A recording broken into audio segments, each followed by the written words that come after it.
We have sanitizers on all the blocks and everywhere, to make sure that people keep sanitizing. And then you have the bucket. But outside our premises, where you have major markets in Accra, Katamanto, Mokola, Okanshi, Agbugbushi, Kwasiajaso, Tema Station. These are huge markets and people flocking every now and then. What do? Oftentimes, in most of these places, it is misinformation, miscommunication that thrives in those areas. Ake. These are the things that moves on. So how do you provide constant education, even if the same team, every day, morning, afternoon, so that will change people? Because if you leave the vacuum, you will allow the miscommunication and the myth to thrive in those areas.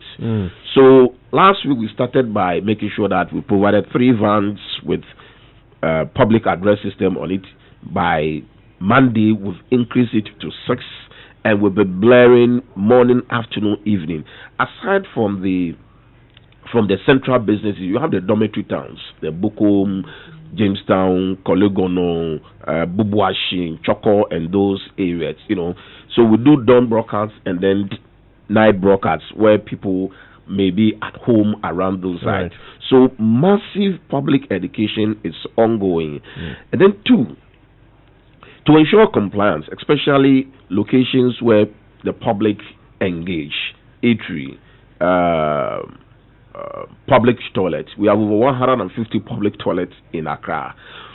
The environmental health officers have written to all the public health, to the public toilet managers, to make sure that you provide the Veronica buckets, that's the hand washing buckets, so that the patronizers of those public toilets will have the opportunity to maintain high standards of hygiene. Same at the eatery as well. So we're doing that. And then we have only 35 environmental health officers in the whole of Accra. So we've employed the services of our NADMO officials to complement the numbers. So the NADMO officials have been added on to the environmental health officials so that we can get more numbers to be able to reach out to as many people as possible. May I ask about that? Because it's an important role, but it's also a specialist role. People go to school to learn this. Yes. How are NADMO officials equipped to do a job that people have to be qualified to do? Well, the NADMO officials are being added.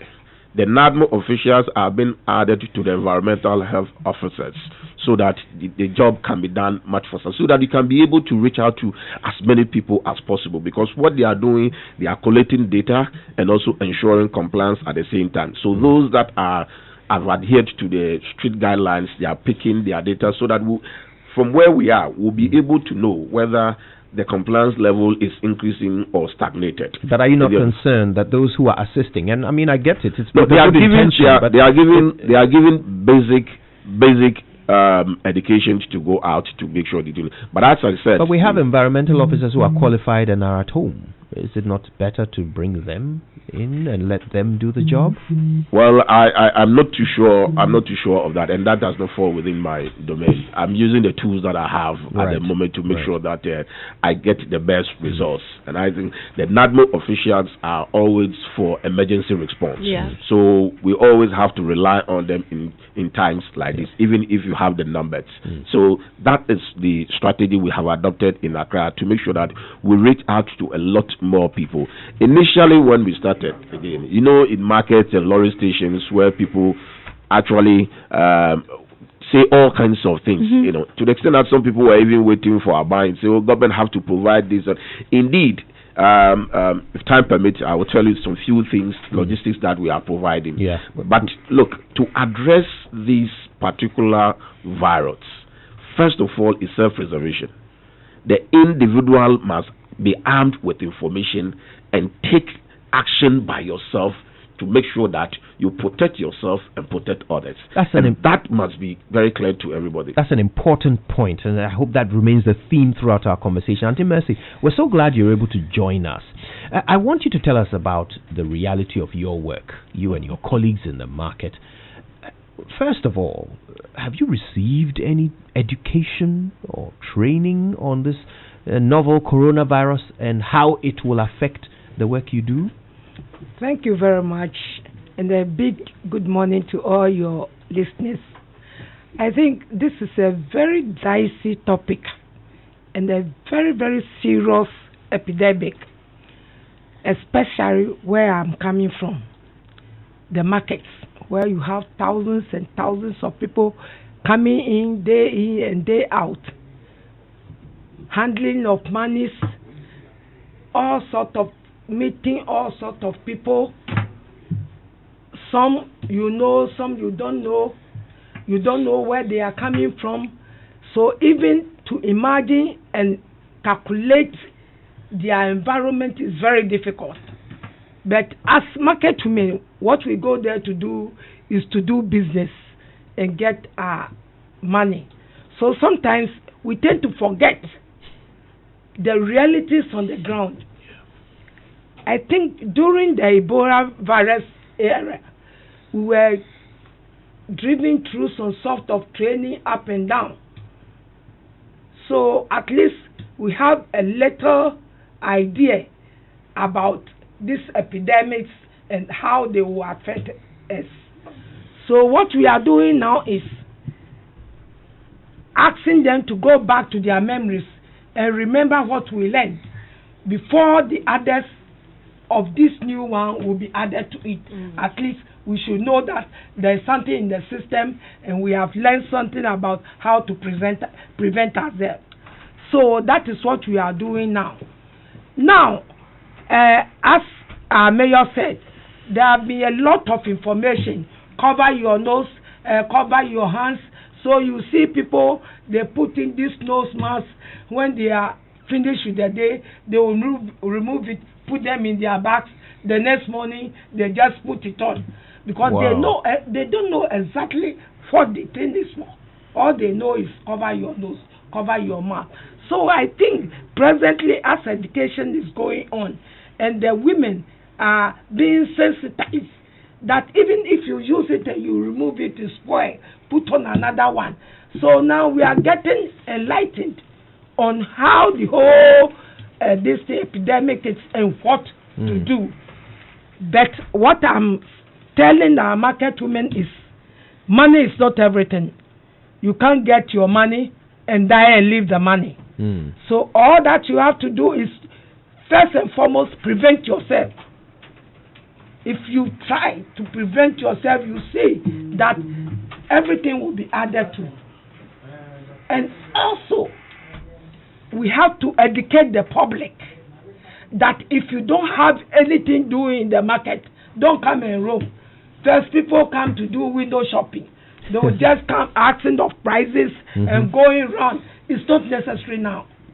Because the least people come in, the more protected we are. So what we are saying is the market women should be alert. Unfortunately, there are some markets that have a lot of problems. Originally, the problems are there. You mean sanitation problems? Sanitation, if you go to Agbobushi like that, a lot of people come in, the carriers, the market women, those from the hinterland. So always there's a little problem there. But the authorities are making sure that that problem is addressed. Because presently, if a market woman gets, it means the housewife in the house will get, and the husband in the house, the children, because the food they are taking them to the homes. So everything that happens in the market, it will go up to even the president because it will be going up. So what we are saying now is market women should be alert that the thing is serious and more serious than Ebola. So we have to know that we have to try as much as possible to be as clean as possible. Unfortunately, our toilet wasn't having running water. Presently, the mayor has ordered that we should be given the Veronica buckets and the liquid soap and the sensitizers. So I think it will be going around today to distribute all those things so that at the end of the day we will be more harmed. Okay. So this question goes to both Auntie Mercy and Honorable. So we've been told to practice social distancing, which is keeping a certain amount of space from each other. In the markets, is there even enough space for us to be able to social distance amongst the market women and then also amongst the people who are coming into the market? I think Auntie Mercy can start. In reality, you know that is very impossible in the market. Because if you look at the market, even if you take one store, the number of people in the store, the number of people that come to buy in the store. So what we are saying is, whatever is possible or impossible can be made possible. If the spacing is difficult, try the other options. The washing of hands, the hand sanitizer, the other options. Because you can't stop anybody from coming to the market. You can't stop the market woman from selling. So at least we have to be able to make sure that things are well for us at our level. So that is what I'm saying. Because I don't know how you can separate people that come to them, take this bath, walk here. No, nobody can do it. So we have to advise ourselves to do things that will make us safe. I'd love to hear the mayor's answer to the same question before I ask what I have on my mind. Okay, thank you very much. So, this morning at 9 o'clock, some senior female ministers have been assigned to go to engage selected market leaders in the whole of the Greater Accra region. The Minister for Local Government will be coming to the Accra Metropolitan Assembly. And in strict adherence to social distancing, we've selected a maximum of 10 people from each market to be.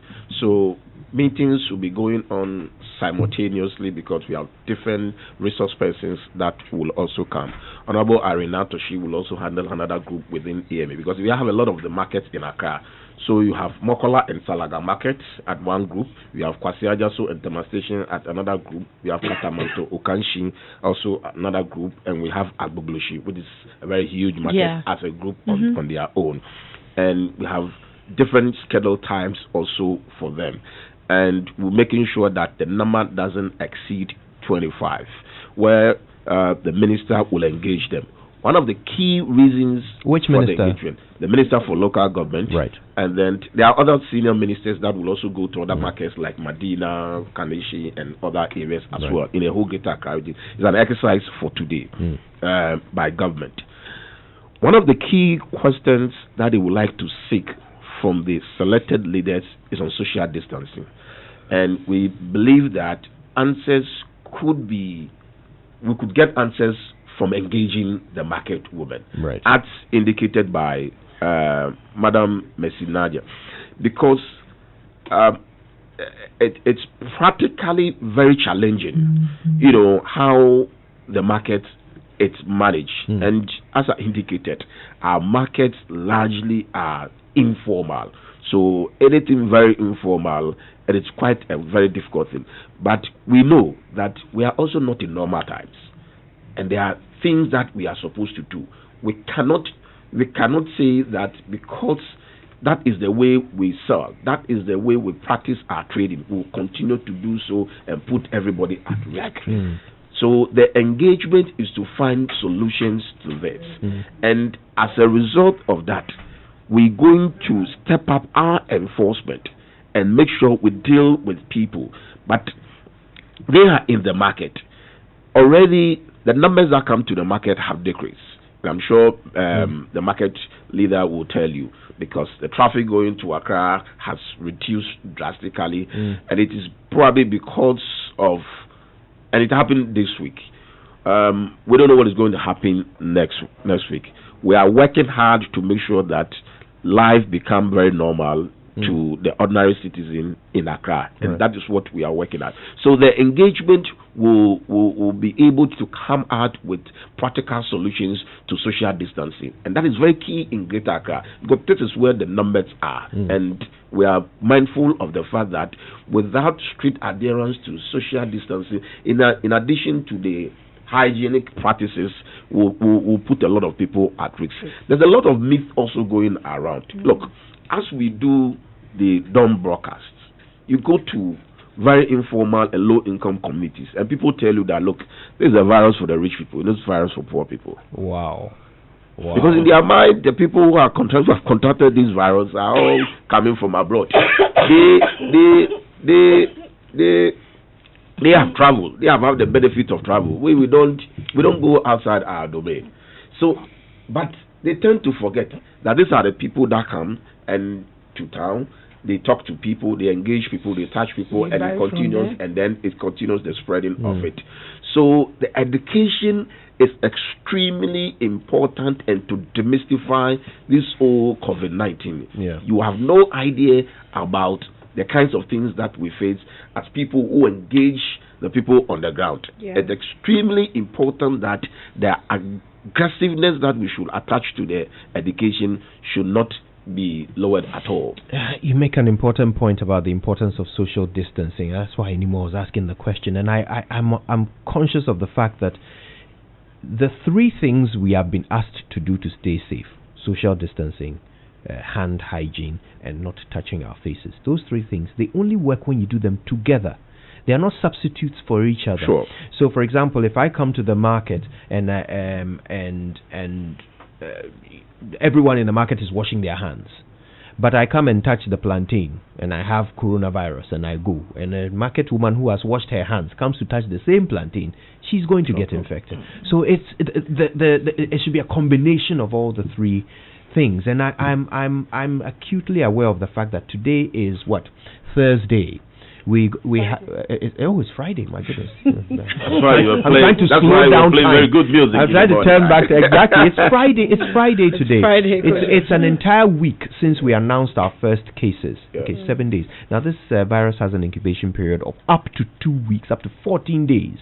So the people who we now know have it could have been infected about 2 weeks ago. There are people touching each other today who will be announcing, who we will be discovering have coronavirus 2 weeks from now. So my question is, have we not already left it too late?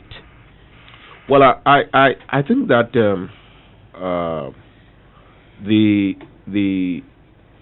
our Metro Public Health Director, Dr. Ferguson, and then we have the director in charge of disease control. In fact, what we did just last week was to have a team, because all of us had been directed to activate our public health emergency response team, and we do virtual meeting every 6 hours, just to update ourselves on everything that we're doing. So the environmental health officers that are on the front, they've been also updating us. The public health officers are updating us. Indeed, the police has also been very supportive. Let me congratulate the Regional Police Command, because they've been supporting us in this endeavor, especially on social distancing and people that will fail to comply with the numbers. So, there's a lot of funerals and outdoorings, especially in these low-income groups. So the Regional Police is on the lookout with all their divisional and district officers also. So they are all on the platform, the WhatsApp platform that we update ourselves every now and then. We do meeting every 6 a.m., 12 midday, and then 7 p.m. so that we wind up all our activities. And these are very important steps that we are taking to make sure that. And the emergency response unit is to make sure that there's leadership and collaboration. Right. In every emergency situation, leadership is key. 2, collaboration with all stakeholders to be able to address those issues. And we are make sure that we are in compliance with these protocols when it comes to emergency situations, so that we'll be able to handle some of these things. And in pursuit of that, I think that we are not doing bad at all. Okay. As I indicated to you, the information had gone out there, but people have their own perception. My brother, go and talk to people. Some people will tell you, "You know, what is the that? kinky, when you cook kinky, the water that is left after that. What's the rest of it? I don't speak Ghana. That's so it. I'm so sorry. That's what it is. Yes. But he said an entire phrase in Ghana. What does the whole phrase mean? Intentional. There are people who kill the virus. That's what he's saying. That people think that people who think that kill. My word. But there are all kinds of theories, that people have propounded that they are using. I am not here to support those theories. That could be complementary because we have our own culture, we have our own setting, and the things that we do. But let us try as much as possible to adhere to WHO protocols and standards that they have. And that is what our public health officers are making sure that we do so. Because failure to comply with those practicals, you would think that you have the cure at your home and you can use the neem tree, put it in boiled water, and then add some rub, wrap yourself with 20 blankets, and then warm your body, and that can kill the virus. These are all kinds of cure theories that are being proposed. So if you don't continue to engage people, they will resort to some of these things. And this is a country that herbal medicine is very it's very common in this country. In fact, we're talking with the mayor of Accra and the market queen for the Greater Accra region, Auntie Mercy. Nancy Emefajiradosi is here with us as well, and she, of course, has been on the beat for the Clean Ghana, the Joy Clean Ghana campaign. When we come back, we're going to ask some questions about enforcement. How do we go about enforcing the directives that the president has announced? And how are the market women gearing up for this enforcement? Are they willing to pay fines and go to jail if they violate some of these directives? Nancy is going to tell us how the businesses that were found to have violated these directives, how were they dealt with? That and more when we return. Stay with us. If you have dreams and you need and the bills piling every day, let nobody stress you for money, every day, anytime, on your own, quick credit, you need a loan, on the go, it's on your phone, quick credit. I've got too much issues on my mind, I use quick credit to save me. Hooray! Guarantee Trust Bank has slashed the interest rate on quick credit to 1.5%. This means you can now borrow up to 100% of your salary at a reduced rate of 1.5% for 30 days. Just dial *737*0# to access quick credit.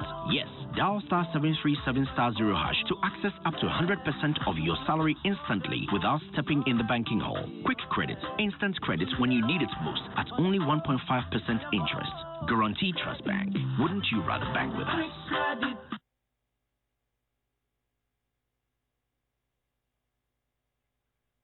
Hey, Vodafone be too much, what? Getting too much data on your bundles from Vodafone is like asking for one thing and getting two.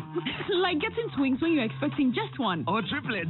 You see that thing, eh? It's like getting a whole buffet when you wanted just one plate. Or landing on the moon when you... Hey, stop there. Small play with the play, no moon come inside. The Vodafone data there. Good. Thank you for staying with us. We can take you now to the venue of Muslim prayers that are being said for the nation, led by the Vice President, Dr. Mahmoud Bawumia. Stay with us for that. And also discouraged Ghanaian citizens from traveling to these countries. Our port authorities have since denied many nationals of these countries entry into our country.